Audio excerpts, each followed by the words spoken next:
Hello HVAC lovers. Hope so आप लोग ठीक होंगे और अपने अपने प्रोजेक्ट पे काम भी कर रहे होंगे इस ठंडी में। आज एक बहुत ही इंपॉर्टेंट वीडियो आप लोगों के लिए लेकर आया हूँ, जिसमें हम लोग बात करेंगे चिलर इफिशिएंसी को कैसे हम लोग कैलकुलेट करते हैं। चिलर एफिशिएंसी कैलकुलेट करना आपको आना चाहिए, चाहे आप प्रोजेक्ट में हैं, चाहे आप डिजाइन में हैं, चाहे आप मेंटेनेंस एंड ऑपरेशन में हैं। क्योंकि जब आप प्रोजेक्ट में हैं तो आप प्रोजेक्ट में पहले चिलर परचेस करने से पहले आपको पता करना होता है कि आपका चिलर कितना एफिशिएंसी देगा, क्योंकि आप ज्यादा से ज्यादा एफिशिएंसी देने वाले चिलर को परचेस करना चाहते हैं। डिजाइन में आपको चिलर की कैलकुलेशन मालूम होनी चाहिए कि कैसे हम चिलर की एफिशिएंसी को चेक कर सकते हैं। जब आपको फार्मूला मालूम होगा कैसे चेक करते हैं, वो आता है, तभी आप चीजों को समझ पाएंगे।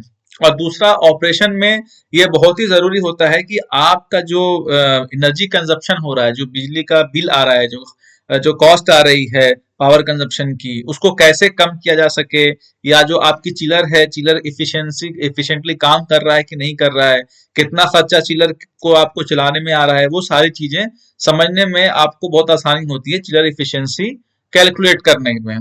ठीक है, तो हम लोग समझेंगे कि चिलर इफिशियंसी को कैसे कैलकुलेट किया जा सकता है, इसके फार्मूला को, और हर एक स्टेप बाय स्टेप में हम लोग आपको पूरी चिलर इफिशियंसी कैलकुलेशन का प्रोसेस बताएंगे।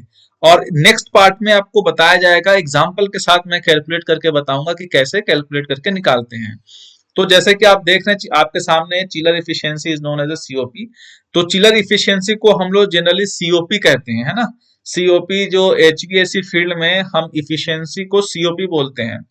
सीओपी का जो फुल फॉर्म होता है वो कोफिशिएंट ऑफ परफॉर्मेंस। कभी भी आप जब किसी भी चिलर पे जाएंगे या आपके प्रोजेक्ट पे जो चिलर लगा हुआ है, आप उसका जब नेम प्लेट देखेंगे उसके चिलर के, तो नेम प्लेट पे आपको कभी भी एफिशिएंसी नहीं मिलेगी। आपको हमेशा सीओपी लिखा हुआ मिलेगा, चाहे वो 4.5 या 5.2, 3.6, जो भी वॉट एवर जो भी है, आपको ये सीओपी ऐसी लिखकर मिलेगी। रीजन रीजन इसलिए क्योंकि जो एफिशिएंसी होती है, किसी भी चीज की एफिशिएंसी 100% होती है, 100% से ज्यादा नहीं हो सकती है ना। बट चिलर ही ऐसा है जिसकी चिलर की इफिशियंसी 100% से ज्यादा होती है, इसलिए हम इसको इफिशियंसी में ना दिखाकर सीओपी में दिखाते हैं। और सीओपी में भी वो भी नंबर होता है आपका 4.5, 5.2, 3.6। ठीक है, तो इस तरह से हम लोग दिखाते हैं। अब हम लोग बात करते हैं कि इस सीओपी को कैलकुलेट कैसे किया जा सकता है ना। सीओपी को कैलकुलेट करने का आपके पास जो फार्मूला है, वो क्या फार्मूला, कौन सा ऐसा फार्मूला हम लोग लगाएं कि हम लोगों को सीओपी मिल जाएगा। ठीक है, तो इसका जो फार्मूला है, इसके लिए सबसे पहले आपको जो चिलर की एक्चुअल कूलिंग कैपेसिटी है, जो चिलर आपका डिजाइन है, जितने टीआर पे मान के चलो कि आपका चिलर 1000 टीआर पे डिजाइन है, तो एक्चुअल कितना वो डिलीवर कर रहा है, कितना टीआर दे रहा है, कितना कूलिंग कैपेसिटी वो डिलीवर कर रहा है, वो डिवाइडेड बाय, उसको हम लोग डिवाइड करेंगे किससे, आपका एक्चुअल पावर कंजप्शन से। इसके कहने का मतलब ये है कि जो आपका चिलर है, जो आपका रनिंग कंडीशन में है, वो सपोज कर लो आपका 100 टीआर का चिलर है ना, 100 टीआर का, और वो मान के चलो आपका 890 टीआर दे रहा है ना, 890 टीआर दे रहा है। तो इस टीआर को हम लोग किलोवाट में कन्वर्ट करेंगे, है ना, कितना किलोवाट बनता है अभी हम लोग आगे बात करेंगे।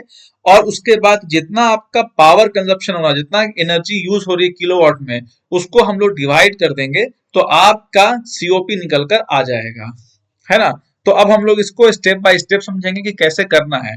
स्टेप वन में आपको सबसे पहले क्या करना है कि जो कूलिंग कैपेसिटी है वो उसको आपको टीआर में मालूम करना है। तो टीआर में मैंने ऑलरेडी एक वीडियो बनाया हुआ है कि चिलर का टनेज हम कैसे कैलकुलेट करते हैं, उसका मैं फार्मूला आपको बता रहा हूं। जो actual cooling capacity of chiller होती है टीआर में निकालने के लिए आपके पास यूएस जीपीएम होना चाहिए, chill water in temperature, chill water out temperature.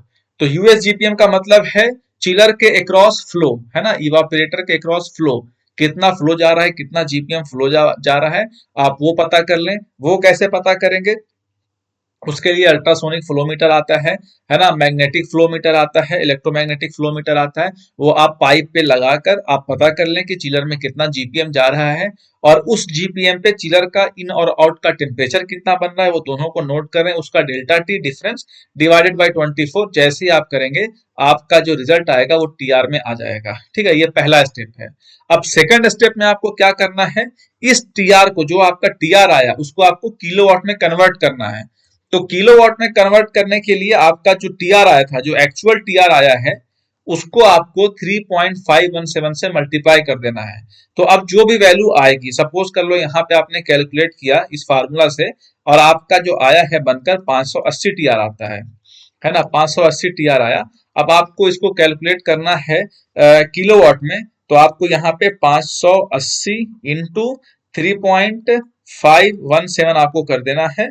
तो जो भी आएगा मान के चलो आपका ये अराउंड 1600 के आसपास आएगा। तो ये 1600 आपका के डब्ल्यू हो गया, 1600 किलोवाट कूलिंग हो गई, कूलिंग कैपेसिटी किलोवाट में। ठीक है, थर्ड स्टेप में आपको जो मालूम करना है वो ये मालूम करना है कि जो चिलर को हम कंजप्शन दे रहे हैं, जो चिलर को पावर सप्लाई हम दे रहे हैं, वो कितनी पावर सप्लाई, कितना किलोवाट वो एनर्जी खर्च कर रहा है चिलर। क्योंकि चिलर में आपका कंप्रेसर है, कंप्रेसर को चलाने के लिए मोटर आपने लगा रखा है, तो मोटर जो है वो कितना पावर यूज कर रही है, खर्च कर रही है बिजली, उसको आप कैलकुलेट करेंगे। वो कहाँ से कैलकुलेट करेंगे, आप अगर एनर्जी मीटर लगा हुआ है, सिर्फ चिलर के लिए अगर एनर्जी मीटर लगा हुआ है, तो आप वहां से ले सकते हैं कि कितना किलोवाट कंज्यूम कर रहा है चिलर। अगर आपके पास एनर्जी मीटर भी नहीं है तो आप फार्मूला लगाएं √3 VI cos φ। √3 तो वैल्यू आपको पता ही है, V का वोल्टेज, सपोज कर लीजिए 440 वोल्टेज, 420 वोल्टेज, I का मतलब करंट, चिलर कितना करंट ले रहा है, और cos φ आपका पावर फैक्टर, कि आपका कितना पावर फैक्टर आपकी बिल्डिंग में चल रहा है।